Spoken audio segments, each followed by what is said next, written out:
일본이 WTO 사무총장의 나이지리아를 적극적으로 지지하고 있는 이유가 밝혀져 황당함을 주고 있습니다. 최근 한국의 유명희 산업자원부 통상교섭본부장이 WTO 사무총장에 도전한 것으로 알려져 일본에서도 주목했는데요. 요즘 일본이 가장 두려워하는 것 중 하나가 한국에서 WTO 사무총장이 나오는 것이라고 합니다. 일본 언론에서는 한국 수출 규제 조치 발동으로 WTO에서 이 문제를 놓고 한일 양국이 맞붙게 된 상황에서 유명희 본부장이 WTO 사무총장이 된다면 일본이 세계 시장에서 큰 불리함을 갖게 될 것이라 보도하기도 했지요. 니혼게이자이 신문은 유명희 후보가 한국에 대한 일본의 수출 규제에 강하게 반발하며 WTO 제소를 주도한 점을 거론하며 유명희가 사무총장이 되고 WTO에서 한일 분쟁을 본격화하면 일본에 불리한 판결이 내려질 것이라는 우려가 나오고 있다고 전했습니다. 이 때문에 일본 정부는 독일, 프랑스 등 유럽 국가와 힘을 합쳐 국제적인 인지도가 높은 나이지리아의 오콘조 이웰라 후보를 지지하는 방향으로 선회했는데요. 이 이유가 상당히 황당합니다. 일본은 일찌감치 WTO 사무총장 후보를 내는 것을 포기했었는데요.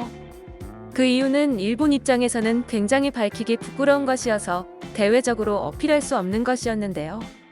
지난 9일 일본 마이니치 신문 보도에 따르면 일본 정부가 이번 WTO 사무총장 도전에 포기한 이유는 바로 강요 경험자 중에 영어를 제대로 구사할 수 있는 적임자를 찾지 못했기 때문이었다고 합니다. 일본의 장관을 지낸 인물들이 영어를 하지 못해서 후보에 등록도 하지 못했다는 얘기죠.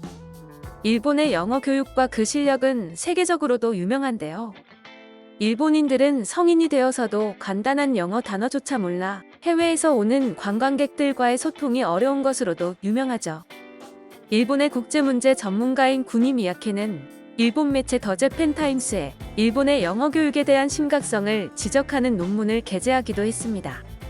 결국 영어를 할 줄 아는 적임자가 없다는 황당한 이유로 일본 정부는 비교적 일본에 친화적이고 유럽 국가들과의 연대로 일본에 이득을 주는 정책을 펼칠 수 있는 나이지리아 후보를 지지하고 있다는 것입니다.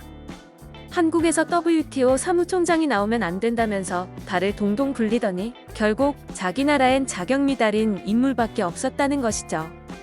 이 뉴스를 본 네티즌들은 역시 로비의 나라답다. 요약, 일본이 잘하는 것, 로비, 일본이 못하는 것, 영어. 일본 여행 갔었는데 관광지라는 곳에서 일하는 사람들이 영어가 안 돼서 전혀 말이 안 통하더라. 아니, 쪽팔린 줄 알아야지. 정부 장관들이 영어를 못해? 황당하네 진짜. 몸 저딴 나라가 다 있냐. 맥도날드를 마크도나르도라고 부르는 건 유명하지. 등 황당하다는 반응이 많았습니다. 지금까지 일본이 WTO 사무총장으로 나이지리아 후보를 지지하는 이유에 대해 알아봤는데요. 영상을 유익하게 보셨다면 구독과 좋아요 부탁드립니다. 감사합니다.